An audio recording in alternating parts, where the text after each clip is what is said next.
우리가 가끔 주변에서 친구가 참 많은 분들을 볼 때가 있습니다. 친구들이 참 많음에도 불구하고 나는 참 외롭다라는 얘기를 하시는 분들이 있는지 모르겠습니다.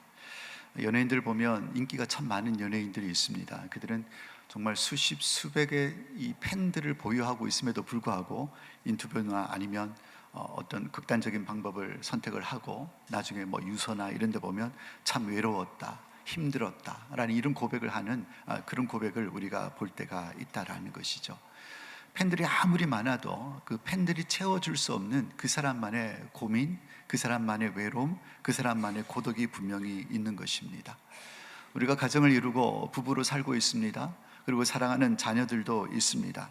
그런 가족들이 다 있지만 그 가족들 간에서도, 그 안에서도 외롭다라고 얘기하는 분들을 우리가 만날 때가 있고, 또 스스로도 그렇게 생각하는 분들이 있을 수가 있을 것입니다. 분명 혼자가 아닌데, 주변에 사람들이 많은데, 친밀한 사람들도 있는 것처럼 보여지는데 왜 외롭다고, 왜 힘들다고 이렇게 얘기를 하는가라는 생각을 우리가 한번 해보고자 하는 것이죠. 이런 외로움은 우리 예수님께도 있었습니다. 예수님은 말할 수 없는 외로움의 사역을 감당하셨던 분이 바로 우리 예수님이십니다. 그러나 그 예수님은 외로움에 묻혀서 휘둘리신 분이 아니라 외로움을 잘 극복하신 분이셨습니다. 우리도 살다 보면 이런 외로움을 자주 만나게 될 터인데, 어떻게 하면 우리도 이 외로움을 잘 극복할 수 있을까? 이 고독이 위기가 아니라 어떻게 하면 이 위기를 승화시켜서 좋은 영향력으로 나타내 볼 수 있을까? 오늘 말씀을 통해서 우리가 함께 은혜를 나누고 도전을 받기를 원합니다. 오늘 읽은 본문 우리 6장의 시작은 우리가 유명한 사건, 잘 알고 있는 사건, 오병이어 사건을 다루고 있는 내용이 6장 시작에 나와 있습니다. 많은 사람들이 예수님이 행하신 놀라운 기적들을 보고 예수님을 따라다녔습니다. 이 오병이어 기적을 행하실 때에 10절 말씀에 보면 거기 모인 사람이 5,000명이나 된다라고 이렇게 말씀을 하고 있는데, 같은 사건을 기록한 마태복음 14장 21절 말씀에 보면 5,000명이 어떤 수를 얘기하고 있냐면, 마태복음 14장 21절에 이렇게 기록이 되어져 있습니다. 먹은 사람은 여자와 어린이 외에 5,000명이나 되었더라. 무슨 얘기입니까? 예수님이 주신 이 오병이어 기적을 경험한 사람이 5,000명이라고 했는데, 그 5,000명은 거기 모여있는 사람이 5,000명이 아니라 여자 빼고 어린아이 빼고 남자 장정만 5,000명이라는 얘기인 것입니다. 지금도 그렇지만은 예수님 당시에도 우리 여성분들이 신앙이 열심히 있지 않습니까? 이렇게 딱 봐도 우리 교회도 남자분들보다도 여자분들이 좀 더 많습니다. 예수님 당시에도 마찬가지였습니다. 어느 시대를 막론하고도 남자보다는 여자분들이 신앙이 열심히 있습니다. 그렇게 따진다고 한다면 남자만 5,000명인데 여자들과 또 남자, 여자, 어린아이들 그리고 노년까지 다 합치면 최소한 2만 명은 넘지 않았을까? 그러니까 오병이어 기적을 경험한 사람들은 무려 2만 명이나 되는 많은 사람들이 그 기적을 경험하고, 모든 사람들이 배불리 다 먹고 난 다음에 얼만큼 거뒀습니까? 12바구리가 가득 차도록 거두는 놀라운 기적들을 사람들이 경험을 한 것입니다. 그래서 6장 15절 말씀에 보니까 이런 기적을 경험하고 난 다음에 사람들에게 어떤 반응이 나타났냐면, 야, 저 사람 우리 왕으로 삼자, 예수님을 우리 왕으로 삼자라는 이런 움직임들이 사람들 가운데 있었다라는 것입니다. 이것을 아신 예수님께서는 그 자리를 피하셔서 떠나신 것을 볼 수가 있는 것이죠. 왜 사람들이 예수님을 왕으로 삼고자 했냐고 하냐면, 당시에 로마의 압제 가운데 있었고, 또 로마의 권세를 힘입은 어떤 권세자들과 또 세리들이 많은 백성들을 수탈을 했던 것입니다. 그러니까 삶이 녹록지가 않았다는 거죠. 그러니까 저 예수님, 저렇게 능력 많으신 예수님, 이 물고기 2마리 보리떡 5개로 이 2만 명이나 되는 많은 사람들을 먹일 수 있는 이분이 우리 왕이 된다고 한다면 최소한 먹고 사는 문제는 해결될 것이다, 이런 마음들이 이스라엘 백성들 가운데 있었다라는 것입니다. 그래서 예수님을 억지로 왕으로 삼으려고 했다라는 것이죠. 그러니까 예수님은 왕 되기 위해서 오신 건 아니잖아요. 정치적인 왕이 되기 위해서 이 땅에 오신 것이 아니기 때문에 그 움직임을 아시고 자리를 피해 떠나가셨다라는 것입니다. 왕 삼아야 되는데 예수님이 갑자기 사라지셨으니 많은 사람들이 예수님을 찾기를 시작합니다. 그래서 가버나움에 가서 예수님을 결국 다시 만나게 되는 것이죠. 예수님을 다시 만나게 될 때에 예수님께서 너무 반가우니까, 예수님 언제 여기 도착하셨습니까? 라고 반가운 모습으로 예수님을 찾아갔는데, 예수님께서는 뭐라고 말씀하십니까? 6장 26절 말씀에 보니까 너희가 나를 찾은 것은 표적을 본 까닭이 아니요 떡을 먹고 배부른 까닭이로다. 예수님께서 일침을 놓으시는 것입니다. 너희들이 이렇게 나를 찾는 이유는 표적을 본 까닭이 아니다. 무슨 얘기냐면 내가 이렇게 놀라운 기적들을 일으켰는데 그 기적을 일으킨 기적 가운데 담겨져 있는 의미, 그것을 깨달았기 때문에 나를 찾은 것이 아니라는 것입니다. 그러니까 많은 사람들이 이 오병이어 기적을 경험하고 야, 저분이 하나님이시구나, 이걸 깨닫고 예수님을 찾은 것이 아니라 무엇 때문에 찾았다고요? 먹고 배불러서, 먹고 배부른 것 때문에, 그것 때문에 예수님을 찾았다라고 콕 집어서 예수님께서 책망하시듯이 말씀을 하셨다라는 것이죠.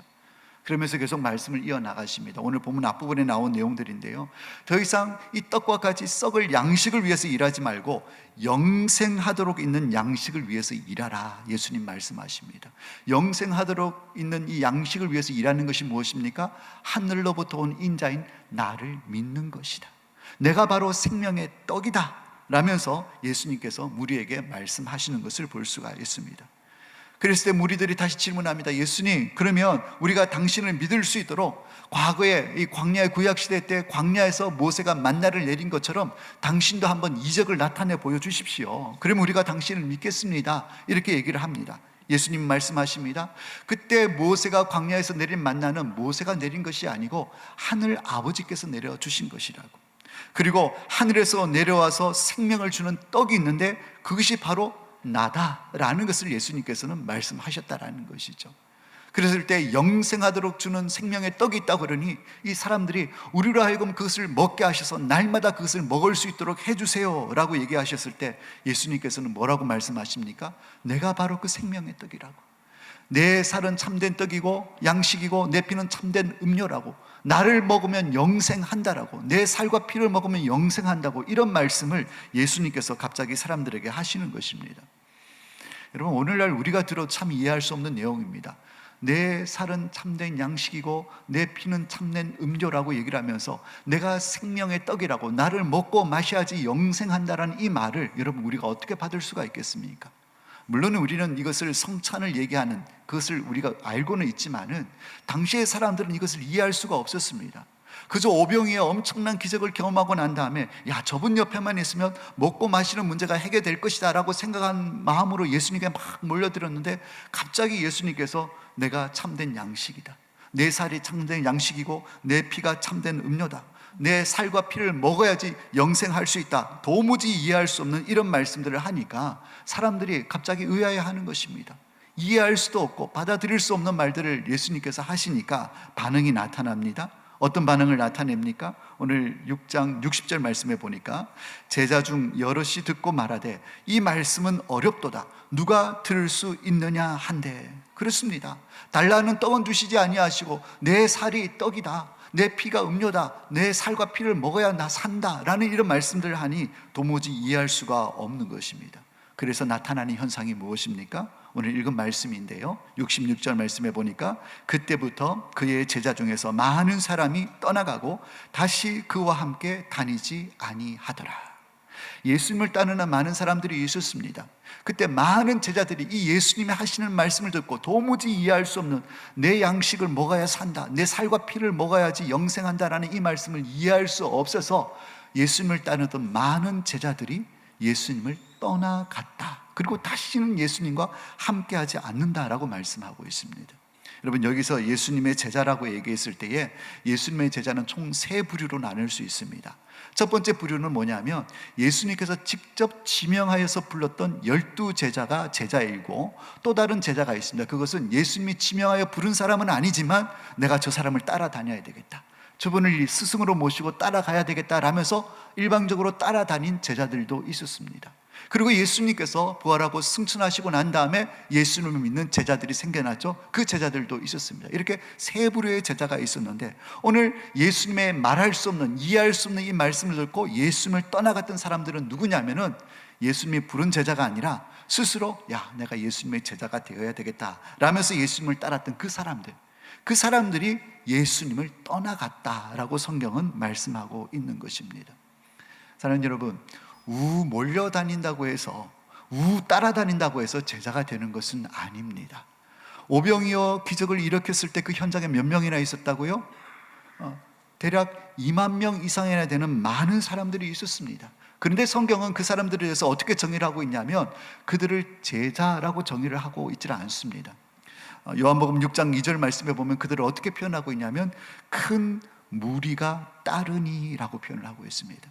그리고 6장 24절 말씀에는 무리가 거기에 예수도 안 계시고, 그래서 그 많은 사람들을 제자라고 부르지 않고 예수님을 쫓아다닌다고 해서 제자라고 부르지 않고 그들을 단순히 뭐라고 부르고 있습니까? 무리라고 부르고 있다는 것이죠. 제자가 아닌 것입니다. 그런데 오늘 66절 말씀에 보니까 이 이해할 수 없는 예수님의 말씀을 듣고 떠나갔던 사람은 무리가 아닙니다. 누구입니까? 제자들이 떠나갔다는 거예요. 제자들이. 내가 예수님을 나의 스승으로 모시고 살아가야 되겠다고 결단한 사람, 내가 주를 따르겠다고 결단한 사람들 가운데 많은 사람들이 예수님의 이 말씀을 듣고 떠나갔다라는 것을 보게 된다는 것이죠. 사랑하는 여러분, 모양새가 제자인 것 같은 사람들이 있을 수는 있습니다. 야, 저 사람 열심히 있는데, 열심히 주를 섬기는데 라고 하더라도 얼마든지 주를 떠나갈 수 있다는 것을 우리에게 보여주는 말씀이라는 것이죠. 여러분, 무리가 아닌 제자들이 왜 예수님을 떠나갔을까요? 그것은 다른 데 이유가 있지 않습니다.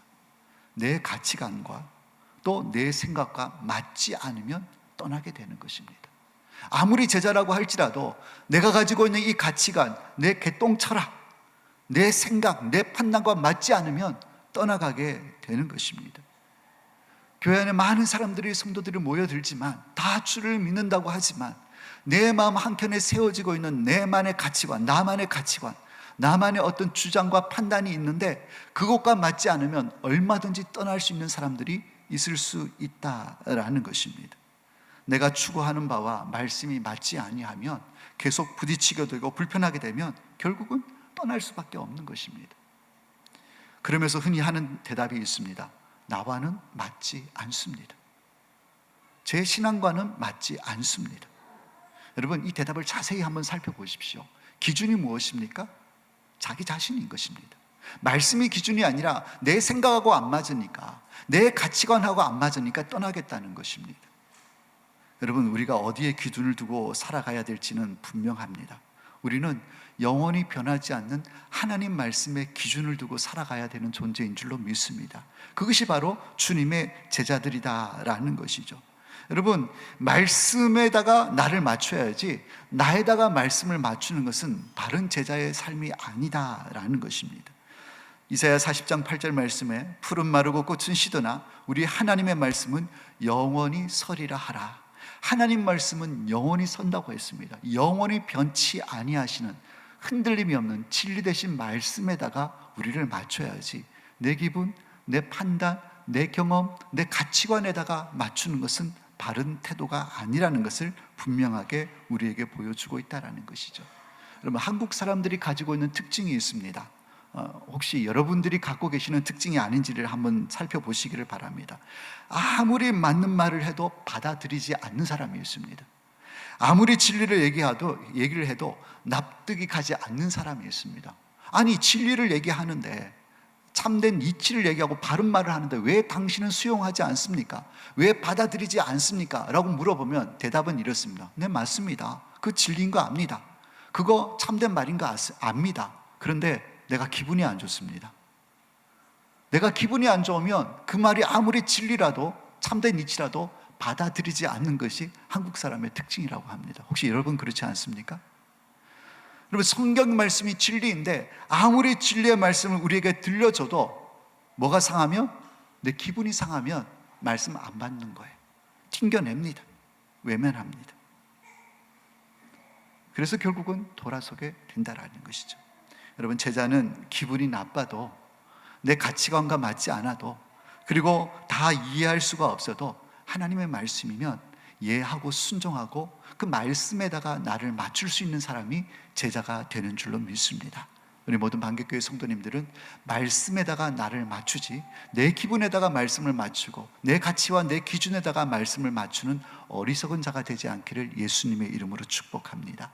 여러분, 왜 그들이 예수님을 떠나갔습니까? 여러분, 떠나간 이유는 또 있습니다. 오늘 6장 읽진 않았습니다만 65절 말씀에 보면 이렇게 기록이 되어져 있습니다. 또 이르시되 그러므로 전에 너희에게 말하기를 내 아버지께서 오게 하여 주지 아니하시면 누구든지 내게 올 수 없다 하였노라 하시니라. 여러분 무슨 뜻입니까? 예수님께서 영원한 생명의 떡이라는 사실을 아는 것도, 예수님이 나의 구원자와 주인이라는 이 사실을 믿는 것도 무슨 의미입니까? 하나님 아버지께서 예수님께로 오게 하지 아니하신다고 한다면 절대 올 수 없다라는 거예요. 무슨 얘기냐면 우리가 예수 믿고 하나님의 자녀가 되는 것, 우리가 주님의 제자가 되는 것도 하나님 아버지께서 허락하실 때에 우리가 제자가 되는 것이고, 예수 믿고 하나님의 자녀가 되는 권세를 누리게 된다는 것입니다. 하나님 아버지께서 허락하지 아니하시면 누구도 예수를 믿을 수 없고 이 진리를 깨달을 수도 없고 예수님의 제자가 될 수도 없다라는 것을 말씀하고 있는 것입니다. 결국은 이 떠나간 제자들은 하나님 아버지께서 허락하지 않으셨으니 깨닫지 못하는 거예요. 그러니까 결국 하나님 예수님께로 붙어 있지 못하고 떠나가는 자들이 될 수밖에 없다라는 것입니다. 여러분, 우리가 예수를 믿게 된 동기를 살펴보시길 바랍니다. 우리가 예수 믿고 하나님의 자녀가 된 것, 제자가 된 것은 신비로운 사건입니다. 내가 모태신앙이어서 친구를 따라서 스스로 예수를 믿겠다고 생각하고 교회에 나오신 분들도 계실지 모르겠습니다만은 여러분 이것은 기적인 것입니다. 나 같은 사람이 예수님을 나의 구원자와 주인으로 영접하고 하나님의 자녀가 된 것, 예수님의 제자가 된 것은 정말 기적 중에 기적이고 신비 중에 신비라는 사실을 우리가 기억해야 하는 것입니다. 하나님 아버지께서 허락하지 아니하고서는 우리 가운데 한 사람도 주님의 자녀가, 주님의 제자가 될 수 없다는 사실을 오늘 말씀을 통해서 발견하게 되는 것입니다. 그래서 우리는 늘 감사해야 됩니다.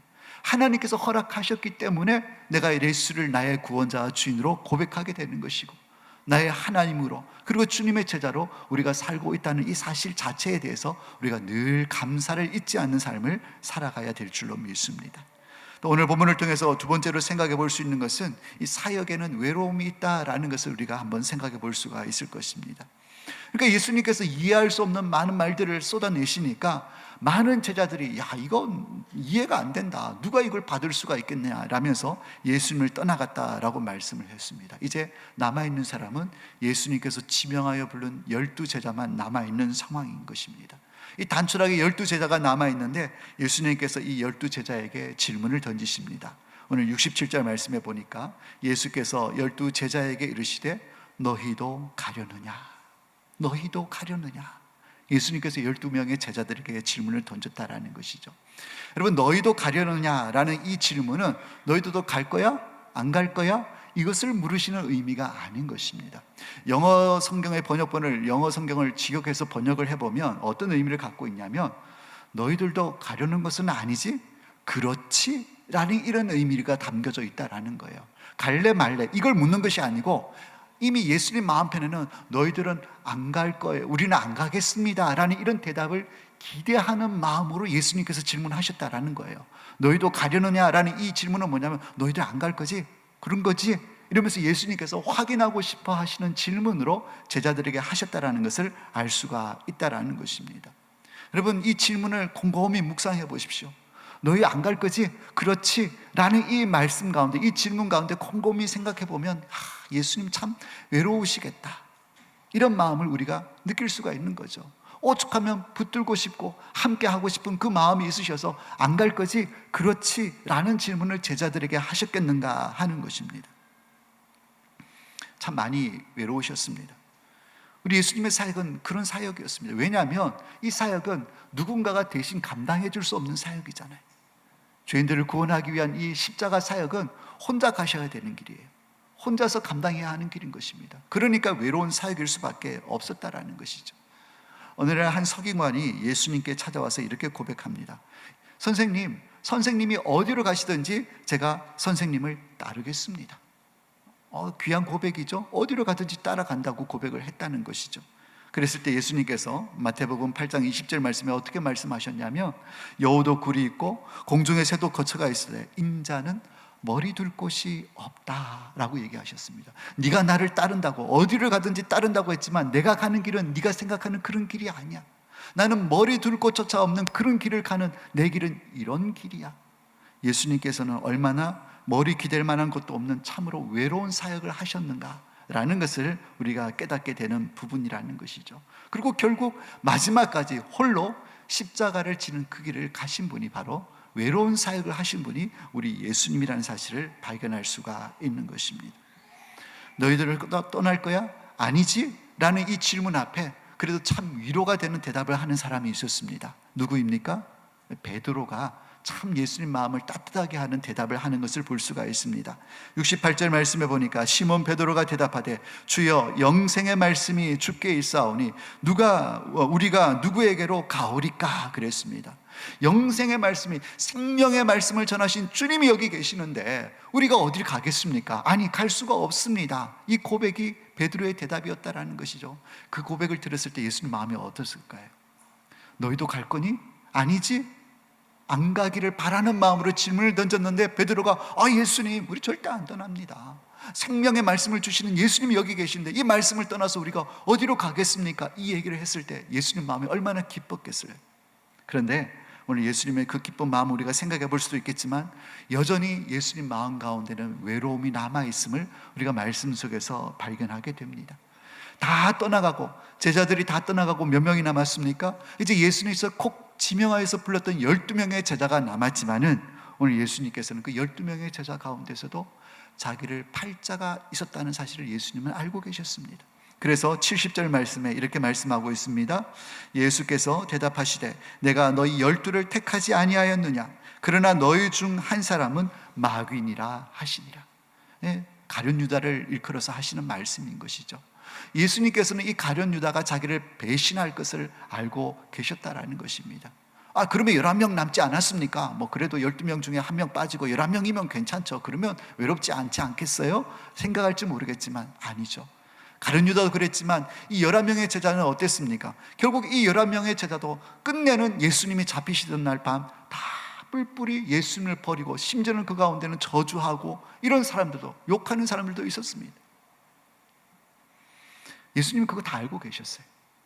내 마지막 때는 너희들이 나를 다 부인하고 떠날 것도 알고 계셨기 때문에 그럼에도 불구하고 그들을 데리고 함께 사역하면서, 여러분, 언젠가는 나를 배신하고 떠날 사람들과 함께 사역하는 그 사역자의 마음이 어떻겠습니까? 지금 내 옆에서 막 뭐든지 다 할 것 같고 끝까지 나와 함께 할 것 같고 막 그렇게 얘기를 하는데 결국은 다 배반할 거 다 알고 있다고 한다면 그 사역이 얼마나 외롭겠어요.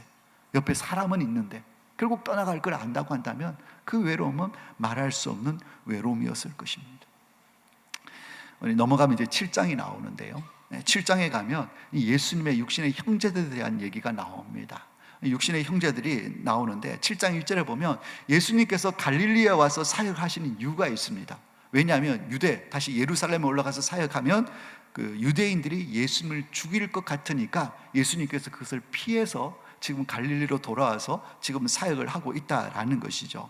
그랬을 때 7장 3절 4절 말씀에 보면 예수님의 형제들이 뭐라고 얘기하냐면 여기 갈릴리에서 떠나서 다시 유대로 올라가라고 얘기를 합니다. 뭔 얘기냐면, 좀 쉽게 표현을 한다면 이 시골 동네에 숨어서 이렇게 사역하지 말고 당신 능력 많잖아요. 저 큰 물에 가가지고 큰 예루살렘에 사람 많은 데 올라가가지고 사역해가지고 당신의 입지도 굳히고 정말 당신의 세력을 형성하고 좀 인기도 얻고 좀 그랬으면 좋겠습니다 라고 동생들이 예수님께 권면을 하고 있다는 얘기죠. 동생들이 왜 예수님께 이런 말을 했겠습니까? 7장 5절 말씀에 보면 그 이유를 얘기를 하고 있습니다. 이는 그 형제들까지도 예수를 믿지 아니함이로라. 그 형제들까지도 예수를 믿지 않았다는 얘기가 무엇입니까? 예수님께서 인류를 구원하기 위해서 이 땅에 오신 메시아라는 사실을 믿지 않았다라는 거예요.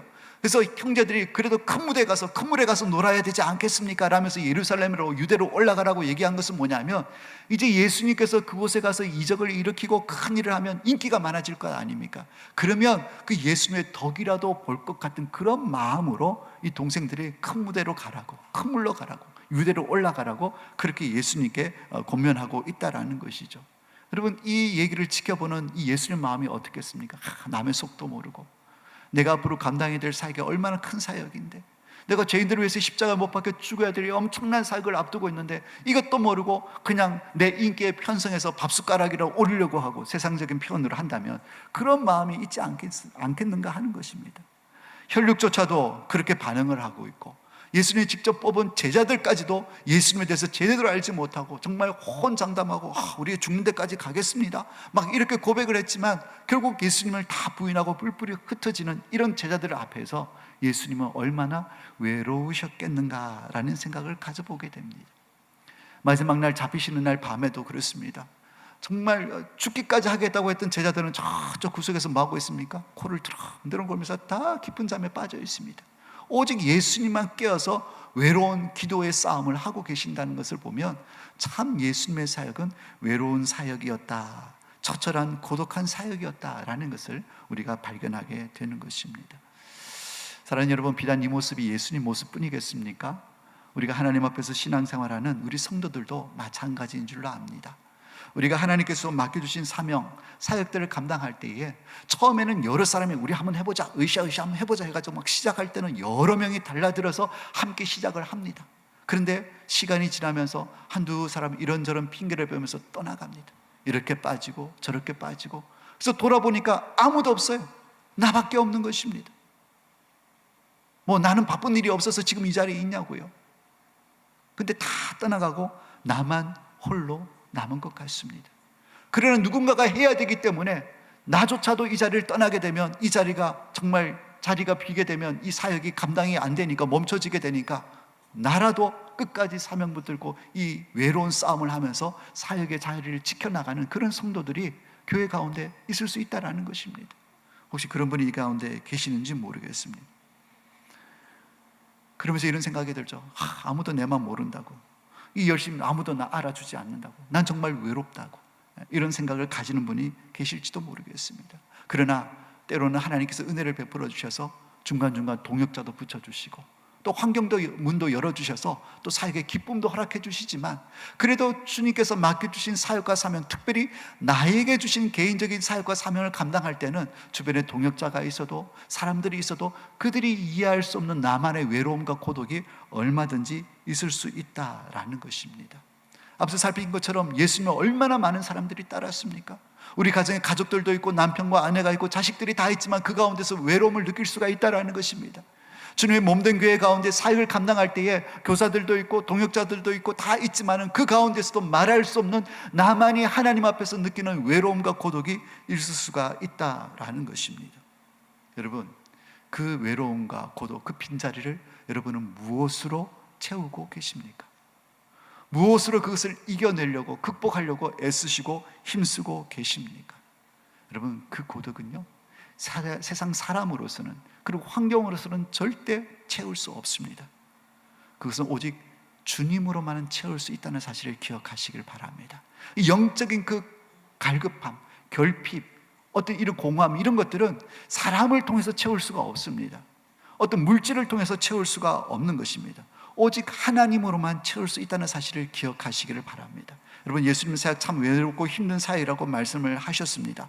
처절한 홀로 된 사역이라고 말씀을 하셨지만은, 그러나 예수님은 그 외로움과 고독을 극복하실 수 있는 방편이 있으셨습니다. 그 방편이 무엇입니까? 너무나 식상한 표현인지 모르겠습니다만은 기도입니다. 기도입니다.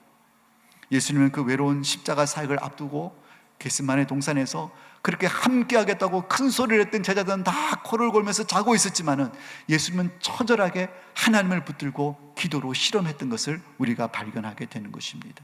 그래서 누가복음 22장에 보면 예수님께서 하나님께 기도하지 않습니까? 아버지여, 만일 아버지의 뜻이거든 이 잔을 내게서 옮기시옵소서. 그러나 내 원대로 마옵시고 아버지의 원대로 되기를 원하나이다 라면서 간절히 기도했습니다. 땀방울이 땅에 떨어지는 핏방울같이 되도록 간절하게 하나님께 기도했습니다. 여러분, 그랬을 때에 나타나는 역사가 있습니다. 무엇입니까? 누가복음 22장 43절 말씀을 보니까 천사가 하늘로부터 예수께 나타나 힘을 더하더라. 예수님께서 간절히 기도하고 이제 혼자 감당해야 될 이 십자가 사역 앞에 간절하게 처절하게 하나님 앞에 기도하셨을 때, 먼저는 하나님 아버지께서 예수님의 기도를 들으신 줄로 믿습니다. 그리고 누굴 보내주십니까? 천사를 보내주십니다. 그래서 예수님께 힘을 더해 주시는 이런 역사가 일어났다라는 것입니다. 사랑하는 여러분, 사역을 감당하실 때에, 맡긴 사명 감당하실 때에 외로움을 느끼십니까? 혼자인 것 같으십니까? 주변에 동역자가 많이 있지만 그들로 채워줄 수 없는 그런 외로움과 공허함이 있으십니까? 하나님 앞에 기도하시기를 예수님의 이름으로 축복합니다. 간절히 예수님처럼 땀방울이 핏방울이 되듯이 간절히 기도하게 되면 우리 하나님께서 절대로 우리를 그 공허 속에, 외로움 속에 내어버려 두시지 않으신 줄로 믿습니다. 반드시 우리의 기도에 응답하시는 하나님이신 줄로 믿습니다. 그리고 천사들을 보내어 주셔서 우리를 도우시는 하나님의 응답의 역사가 일어나게 될 줄로 믿습니다. 그랬을 때 힘있게 외로움이 아니라 감사함과 기쁨으로 사역과 사명을 감당하게 될 줄로 믿습니다. 그럼에도 불구하고 많은 성도들이 엉뚱한 것으로 이 외로움과 공허를 채우려고 애를 쓰고 있습니다. 더 많이 움켜쥐고 다른 것에서 만족을 찾고 다른 것에서 기쁨을 찾으려고 애를 쓰고 있지만 본질적인 근본적인 것들이 채워지지 아니하면 많이 가지면 가질수록, 많은 것에서 기쁨을 찾으면 찾을수록 더 공허해지고 또 외롭다는 사실을 여러분 잊지 마시길 바랍니다. 오직 하나님을 붙들어야 되는 것입니다. 그래서 우리가 간절히 기도하게 될 때에 이미 그 누구보다도 철저한 외로움을 경험하신 우리 주님께서 우리를 너무너무 잘 아세요. 우리가 그렇게 외로운 가운데서 기도할 때에 우리의 기도를 들으시고 우리의 위로와 힘이 되어 주실 줄로 믿습니다. 말씀을 맺습니다. 먼저는 너희도 가려느냐라는 이 예수님의 질문 앞에 베드로처럼 영생의 말씀이 여기 계신데 우리가 어디로 가겠습니까? 여러분, 이 말씀 가운데 담겨져 있는 뜻이 뭐라고 했습니까? 여러분, 내 기분이 중요한 것이 아닙니다. 내 판단과 내 체험, 어떤 내 경험, 내 지식, 어떤 내 가치관이 중요한 것이 아닙니다. 여러분, 영생의 말씀에다가 우리의 기준을 맞추시기를 예수님의 이름으로 축원합니다. 그렇지 않으면 말씀을 떠날 수밖에 없어요. 그리고 때로는 우리가 사역하다가 말할 수 없는 외로움과 고독을 느낄 때가 있습니다. 우리 예수님도 누구보다도 철저하게 외로움 속에, 고독 속에 사역을 하신 분입니다. 그러나 그 외로움과 고독은 예수님은 어떻게 이기셨습니까? 하나님 아버지께 간절히 기도함으로 말미암아 하나님께서 들으시고 그에게 천사를 보내주셔서 도와주심으로 말미암아 힘있게 사명을 감당하셨던 것처럼 여러분, 사역에 위기가 오고 또 어려움이 오고 고독이 몰려오고 외로움이 물려오고 혼자 있는 것 같고 그럴 때에 하나님 앞에 엎드려서 간절하게 기도하시길 바랍니다. 우리의 기도를 들으시고 천사를 보내주셔서 우리를 도와주심으로 말미암아 외로운 사역이 아니라 힘있고 능력 있는 사역을 펼쳐낼 수 있도록 은혜를 베풀어 주실 줄로 믿습니다. 그런 믿음으로 승리하시는 우리 모든 성도님들이 다 되시기를